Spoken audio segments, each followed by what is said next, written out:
Kia ora Shore Vineyard whānau, it's Tim here. Obviously this lockdown call's thrown a bit of a curveball to us, to the extent that you may be watching this Sunday morning. I'm recording this at about 11 o'clock on Saturday night. So I hope it comes together, hope it's useful, I hope it is helpful and comforting in this strange time. It's interesting, I prepared this message for this week to be about going into the wild, and I was going to talk more literally about just going into the great outdoors. But I mean, that works as well, but also there's a sense where this is a metaphorical. We're going into the wild of the unknown and not knowing when this is going to finish or what the big deal is, right? So I hope it's relevant. I hope it provides a good conversation piece for you and your bubbles. Big thing about this message for me is this week I turned 30. So on Thursday I had the big 3-0, right? And the 3-0 gets you thinking about like a lot of life decisions, like should I have done an apprenticeship instead of studying so many liberal arts papers? Should I have gone traveling more? Should I have bought a house? You know, I don't know about you, but whenever you get to a big kind of a milestone in your life, you always wonder if you've done the right thing, right? And as I was thinking this week as well, it got me thinking about Jesus, right? So Jesus, the one whom we follow as Christians, right? The one we try and be like, the one we try and live like. The interesting thing about Jesus is there's like a good 15 to 20 years missing of his life. That's not in scriptures really at all. A lot of the scriptures just pick up, in the Gospel of Mark in particular, just pick up with Jesus as a 30-year-old, hence me thinking about him. He's just turned 30, right? It just picks up with him getting baptized by John the Baptist. And this week, as I was thinking about going into the wild, I was reading through Mark, and in Mark 1:9 through to about 15 or so, Jesus gets baptized, and then it says, and it's the strangest thing, it says he is pushed by the Spirit into the wilderness to be tempted by Satan, which is a really strange sentence. The Gospel of Mark can be pretty punchy. It doesn't really give much kind of room around the edges or there's not many adjectives. It's just all verb. It's doing, right? But it seemed like a really strange collab that in Jesus' divine path into the wild, that it's led by the Spirit, and there seems to be some intentionality that he's tempted by Satan, that he faces Satan. Now, what Satan means is a whole different series, right? Like we've often depicted Satan, which in the Hebrew is a lot more, it's not Satan, it's the Satan, right? Which in the Hebrew means the accuser. And some of us would think of that in the way of there's a personified other evil being sitting on our shoulders, right? Some theologians have come to understand that the Satan could, in the ancient ways, be their best understanding of those little accusatory voices that we have in our hearts, in our souls, in our minds, right? So I don't really want to get into the Satan. That's more of a Vic and Fran kind of thing to take on, which I hope they do. But the point is, Jesus is led by the Spirit into the wilderness for the purposes of being tempted by the accusatory forces or voices.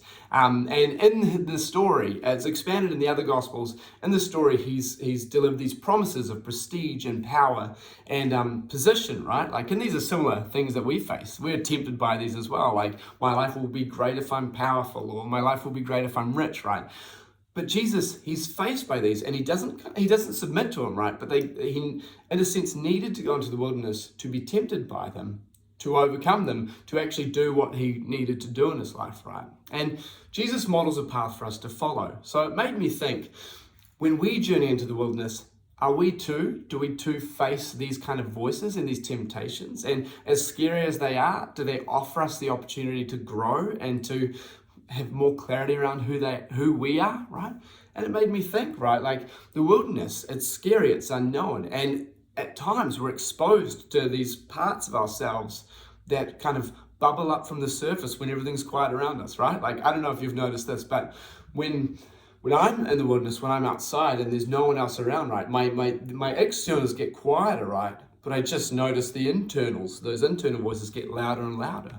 And oftentimes I'll realize the thoughts that I may have been having without knowing them, and may have been having for weeks, but I'm only cognizant of them because it's so quiet around me, right? Seems to be there's an invitation that we can be called or led into the wilderness. And we at times will face these kind of feelings, we'll face these thoughts, we'll face these accusations at times. And it's an opportunity to discover them, to illuminate, and perhaps overcome them ourselves. There's a writer who talks about necessary and unnecessary suffering. There's two forms of suffering in life, and he says that some suffering is necessary. It's unavoidable, right? Like we're all going to die at some point. We're all going to have pain in our lives. We're all going to go through ups and downs, right? But there's unnecessary suffering as well. And the more we try and live in denial of the necessary suffering, it leads to frustrations or resentments or entitlements, and it doesn't result in good things, right? So the more we try and ignore the necessary suffering of being a human who's not the center of the world, the more unnecessary suffering we face by just being bitter or jealous or all these kind of things, right? So when we enter the wilderness, we face these questions of necessary suffering, of coming to the end of ourselves or our limitations. And the better we deal with them, the more opportunity we have to not have to go through unnecessary suffering by living in denial. They're opportunities, right? Jesus is led by the Spirit into the wilderness, and he's given an opportunity to grow in the same way we are as well. I've just got two quick stories to share recently in my life, how the wilderness has helped me in this. I have a place in Wenderholm, around where I live. Wenderholm is a regional park, and it's a beautiful kind of beach, and there's a lot of mangroves, and there's hills to climb, right? And I go to Wenderholm when I just get a bit busy and a bit restless with what's happening in my life. So I'll probably head some point this week if the lockdown allows it, right? But I go to Wenderholm because it helps me remember who I am and who I aren't, right? Because Cooley, the sociologist, he has this thing called the looking glass self, where we define ourselves not through how others see us, but how we assume others see us, right? So as we go about our lives, a lot of the decisions we make will be shaped by the thoughts and opinions of other people. Whether they have them isn't necessarily true, but it's if we assume they have them, right? So often we can get trapped in these roles or these responsibilities that people put on us, or we assume they put on us. For me, as a pastor, it's often been stressful, right? Because people have a lot of different expectations about what that means. And if I don't actively try and get into the wilderness, I can start taking on that baggage, start taking on those expectations, and end up really trapped by what other people are thinking or what I assume other people are thinking. At Wenderholm, though, it's a space where no one else is around, and I'm just there. And slowly, it takes a while, right? Because there's a momentum in our lives of busyness and the voices of others that it takes a while for that to kind of like dissipate, so we can just be present to nature around us. But for me, Wenderholm's been a beautiful gift because it helps me stop thinking or trying to function in relation to what I think other people think of me. And it helps me just be present to what's directly in front of me, right? And Moses in Exodus 3, he's in the wilderness and he asks God, "What's your name?" And God replies, "I am. Call me I am." Pure being, nothing else, no describing adjectives. God just says, "I am." And for me at Wenderholm, that's a space where I feel I come to, I guess, peel off the layers that other people have put on me, where I too can just say, "I am," which I think is revealing the image of God, right? It's the wilderness when I'm by myself that the expectations and weight of other people's thoughts go off, and I can simply say, "I am." And the thing is, you are as well. And that's enough, which is great. And the other story is just from last week. I was on Great Barrier Island. Each year, me and some friends go over there and go fishing, and it's a great time. And as we were coming back from Great Barrier Island, I was talking to my friend Doug, and he was talking about what a shame it was to go back to reality. And I looked at him and I was like, that's a strange thing. Because we've been on the island, and when you look around, it's just peaceful, it's serene. And you look across the ocean, and there's just so much more stillness and calmness, right? And it made me think, if you're zooming back on like a world map, right, you notice that most of the world's actually not populated. It's either ocean or it's desert or it's forest, right? There's only little splotches around the globe that have the busyness and hustle of the life that we're so used to, right? So Doug's saying it's a shame to go back to reality, and it just made me think, no, Doug, like the more common reality around this planet is the peace and serenity of nature. It's the peace and serenity of Great Barrier Island. It's the peace and serenity of looking up at the stars at night. We get so accustomed to the hustle and bustle of everyday life that we've confused that for being the reality of what life's like, but it's not. The call of the wild leads us into remembering that the actual nature of reality is peace and serenity and calm.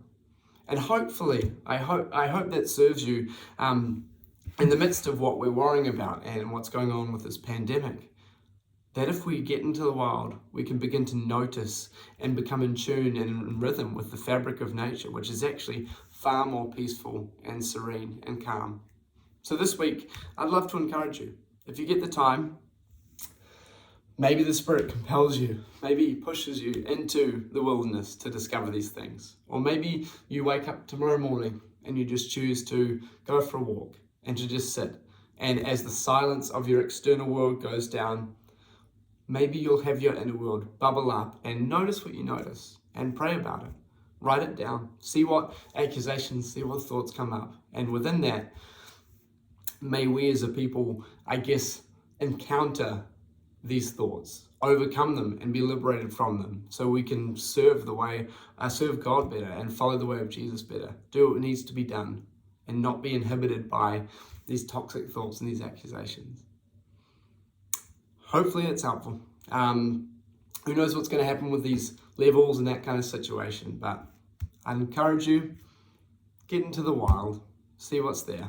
And I pray you will find the peace that passes all understanding there. And you will find that there is God who's present in the smallest stillness and silence as well. Ka kite anō.